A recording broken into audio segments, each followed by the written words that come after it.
2 दिवसांपूर्वी खून केलेल्याचे प्रेत गाताचीवाडी हद्दीत सापडल्यावर पोलिसांनी तपासाची चक्रे फिरवली आणि तपासाअंती त्या मृतदेहाची ओळख पटली. रोशन शंकर पवार वय 19 राहणार पालघर कोकण असे खून झालेल्या युवकाचे नाव आहे. 24 नोव्हेंबर रोजी अज्ञात कारणावरून कोणीतरी त्याचा खून केला आणि ओळख पटू नये म्हणून मृतदेह गाताचीवाडी हद्दीत टाकून दिला. त्यानंतर बार्शी तालुका पोलीस ठाण्यात गुन्हा दाखल झाला होता. सहाय्यक पोलीस निरीक्षक दिलीप ढेरे व त्यांच्या पथकाने पंचनामा केला आणि प्रेत ग्रामीण रुग्णालयाकडे पाठवले. डॉक्टर राऊत यांनी शवविच्छेदन केले.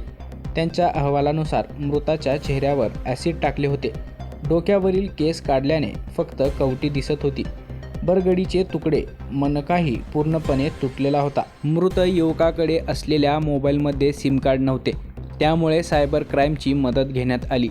त्या मोबाईलमध्ये दुसरे सिम कार्ड टाकून पाहिले असता तो युवक पालघरचा असल्याचे निष्पन्न झाले. घटनास्थळी रक्ताचे आणि मातीचे नमुने घेण्यात आले.